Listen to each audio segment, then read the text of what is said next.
there was one that caught my eye, and I want to give this a good read. Now, when I'm reading these, I am not committing that I own any of these creepypastas. I just want to read them to get them out in the world.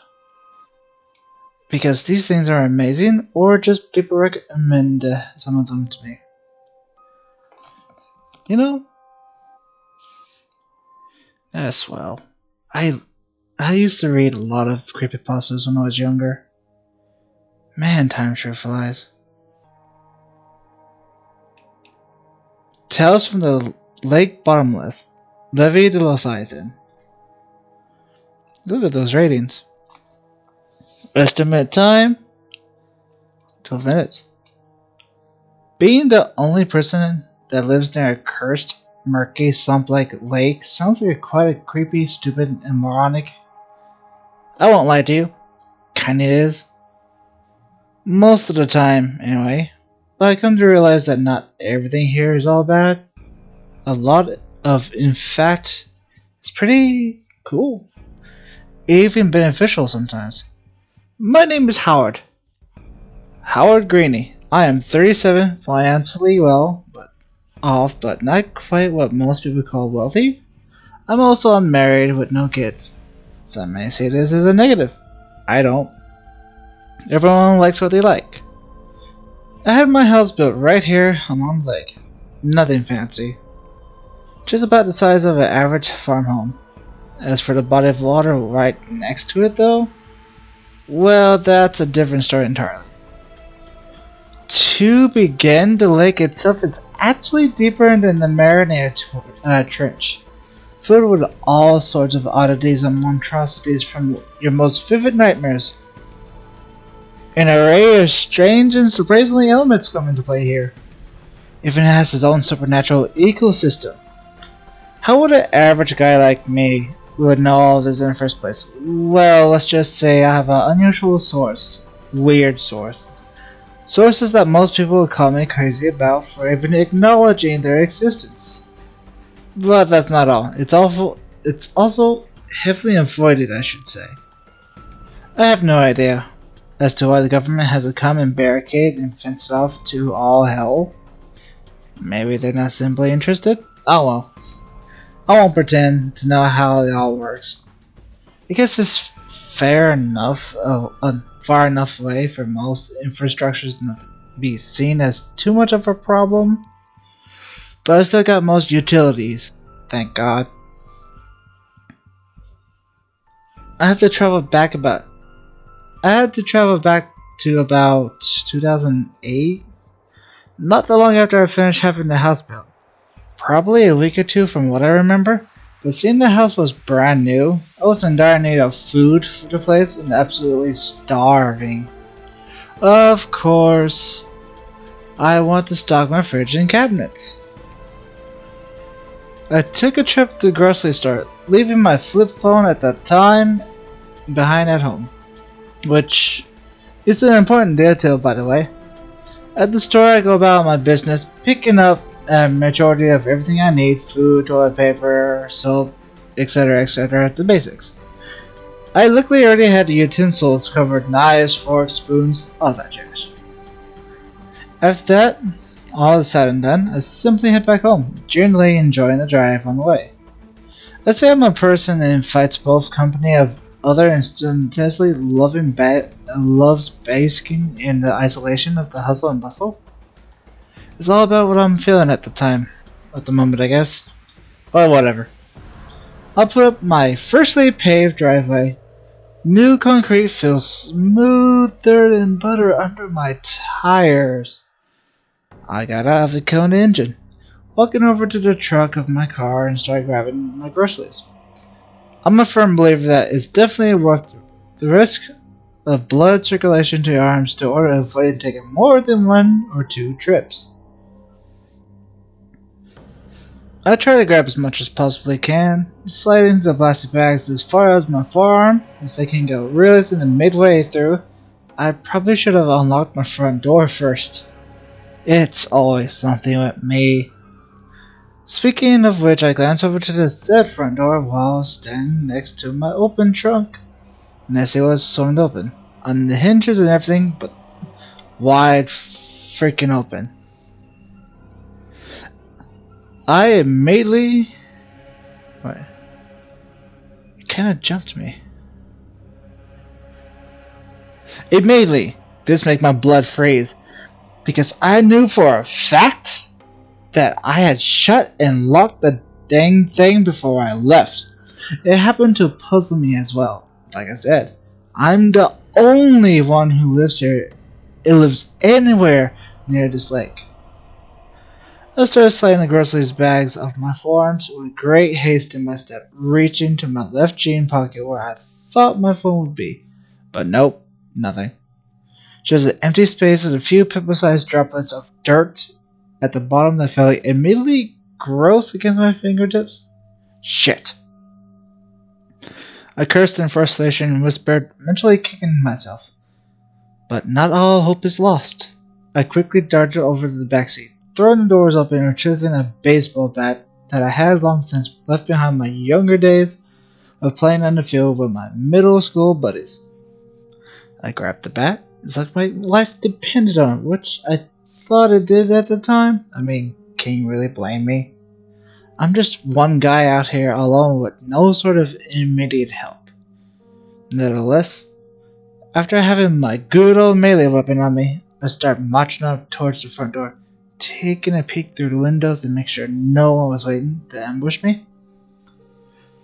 I didn't see anything at first glance, but I want to be thorough, so I took a few more little looks. I wasn't about to let myself get stabbed in the face the second I stepped through the doorway like I was on some cheap horror movie. Once I'm sure that I won't be killed before I can even react, I shift my stance to a more competitive one and step inside. Creeping along the living room floor, trying to keep quiet as I keep the bat held firm, ready to swing if needed be. Everything in the living room seemed intact. Well, what I little had in there anyway. Didn't necessarily prove there was a home invasion. But it was highly unlikely that when you combine that and the isolation factor, even at times I knew stuff wasn't adding up. I mean, who would actually come all the way out here just to rob an average home like this? Sure, is right near a lake with unobstructed view is definitely up to the property value in most cases, but the house itself really wasn't anything to write home about, nor anything inside. I swept every inch of the living room, just to be sure. My phone was upstairs in what should become my bedroom. I still don't go up quite yet, mainly due to the fact that I heard suddenly high-pitched, almost yelping noises coming from the kitchen. The kitchen, of course, being right next to the living room. Running upstairs would mean I would have been seen in extension chased by whatever was waiting for me over in the kitchen. I wanted to assume that maybe a coyote had perhaps made his way somehow, but that thought was quickly disbanded when I picked up the sound of squelching, wet, slimy squealing.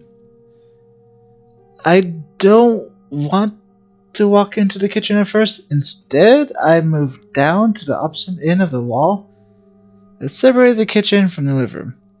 The thing created a strange noise that sounded like it was towards the far right of the kitchen, so I moved to the far left, which also where the glass sliding door leads outside the lake was located. And I put my back against the wall, slowly sliding along while holding my bat, ready to swing. Then I leaned over, taking my time and utilized precision as to not to make too much noise and bring attention to myself. That sight laid in front of me is the sliding glass door shattered into a million pieces as if something just ran full speed and smashed right through it.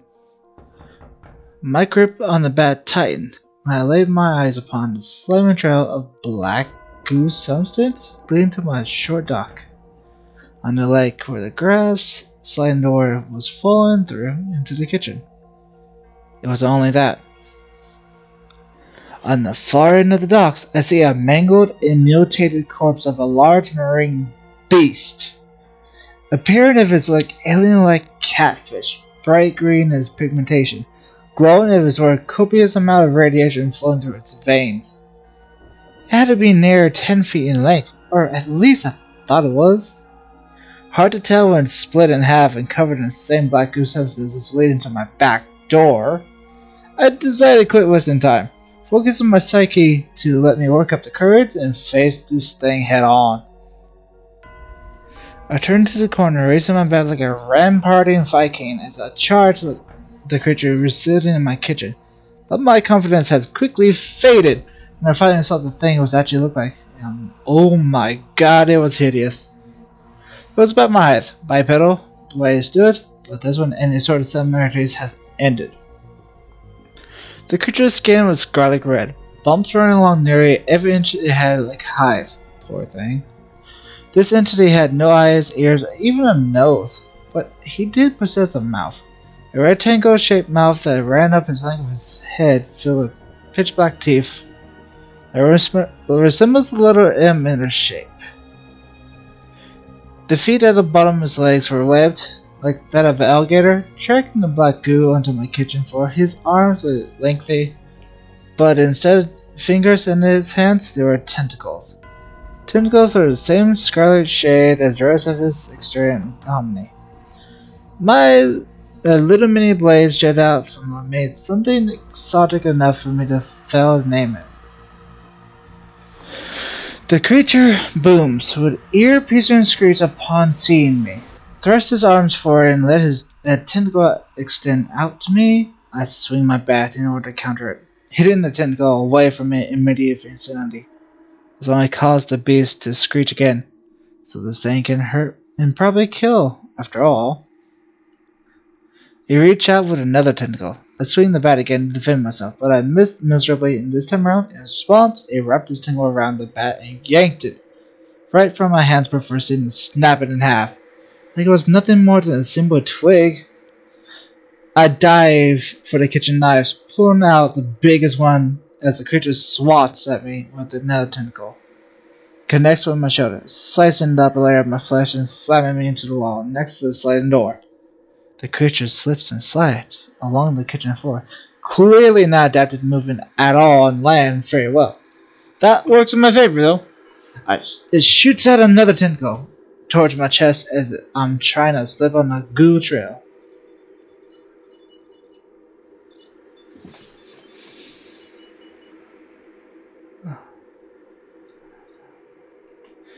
I move back a bit before pulling back the blade and then throwing it down like an axe swinging motion, slicing a foot's length of the tentacle off as a result.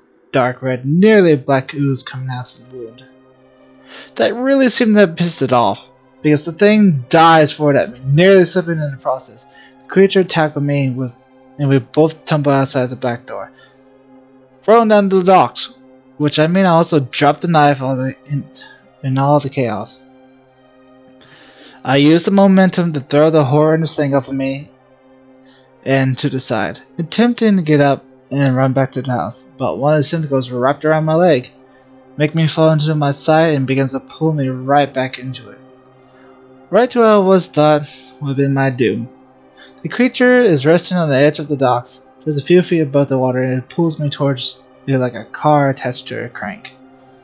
I tried to dig in my nails in the wood of the docks and stop the process, but looking back seemed how close I was getting to him, and it made me lose hope. My foot was nearly within reach to be chomped by those weird-ass teeth. This was it. This would be the end. The same thoughts only reinforced when the creature shrieked again, but this one sounded much more playful and excited in a sinister amusement of some kind of way. It was happy that it caught its prey. That's all I was to it. Prey. And without anything to defend myself, I was done for.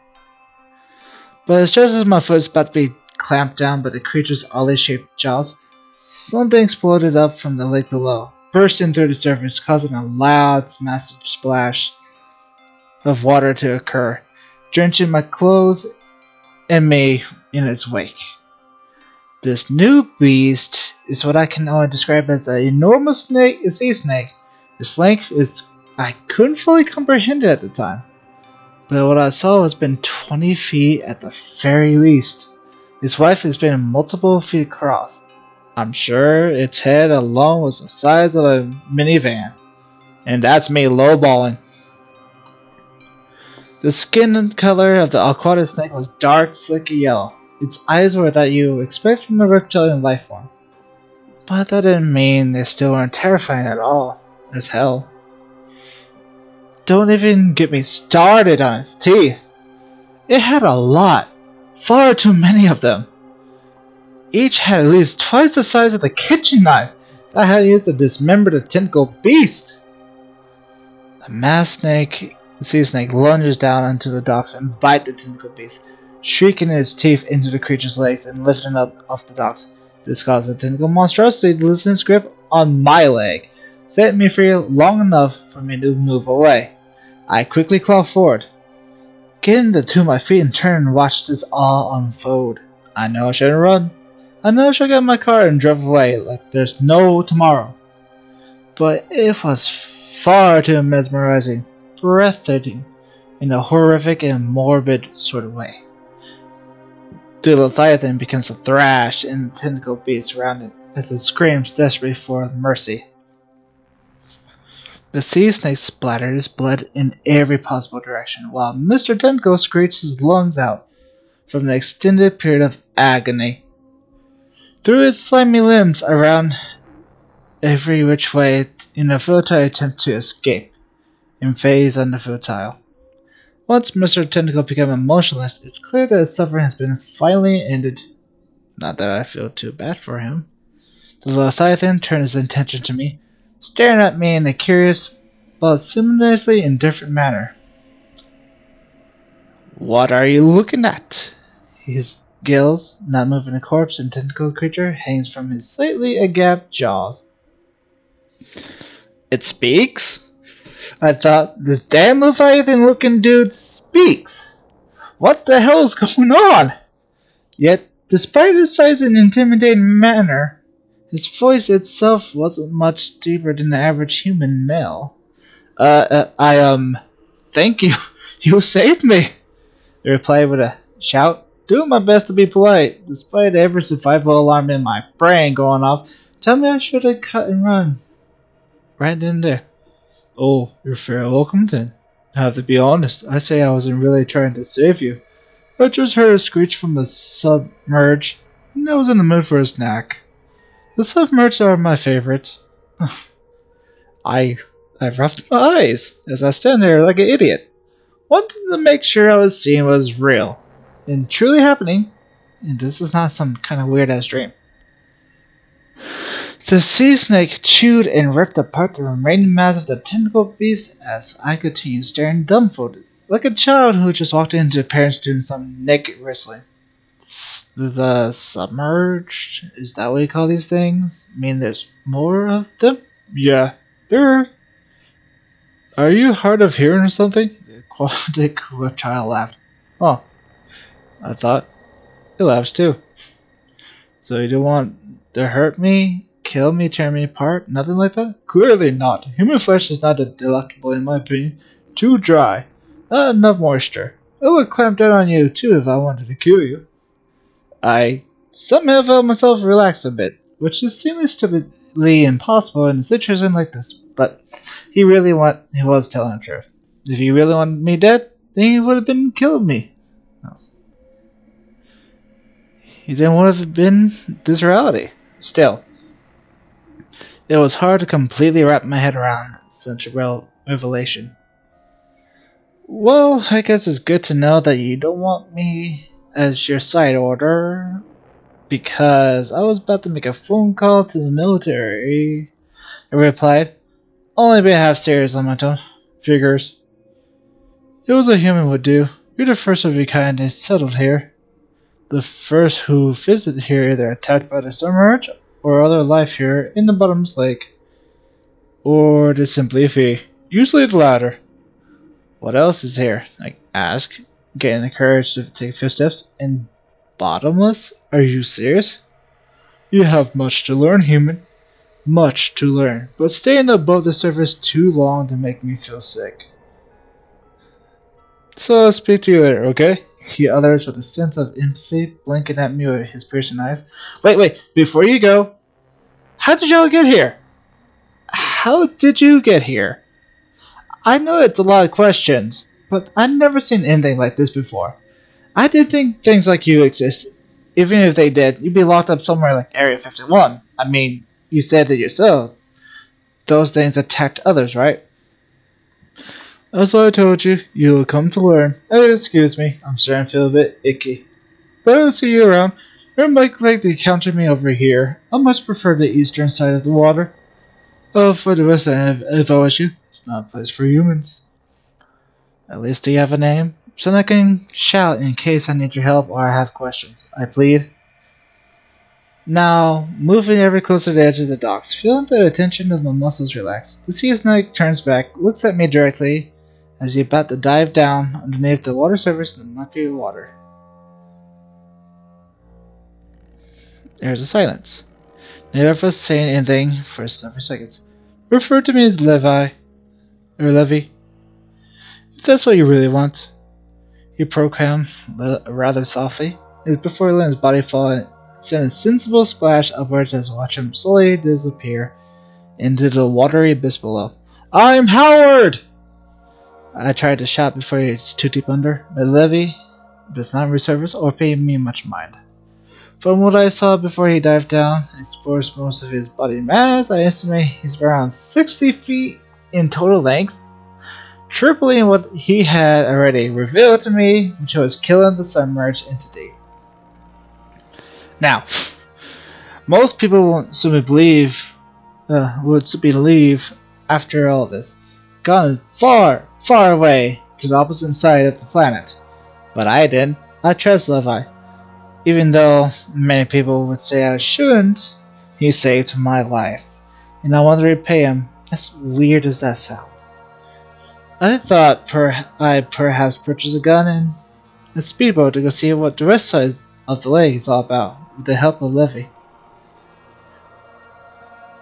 I want to know what I'm up against while living here, which means I need to learn as much as I can so I'm able to set up a defense countermeasure accordingly. I had never been the bravest person ever, but this was an opportunity to change that. Anyway, this is the end of my entry for now. I'll come back to you after another update soon enough.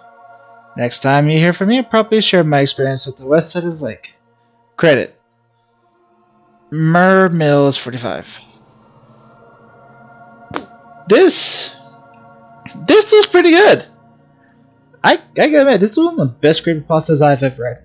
Minus the errors. Anyway. I will personally give this a 9 out of 10. That in fact a supernatural creature that accidentally saved a common guy.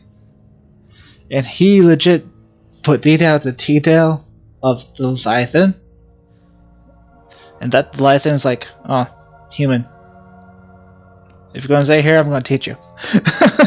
He's just, I love the simplicity on that. And it feels like they can have a good chemistry later on if this person makes more stories about it. Personally, I think I would mark this like one of my top current 10 to read. Yeah.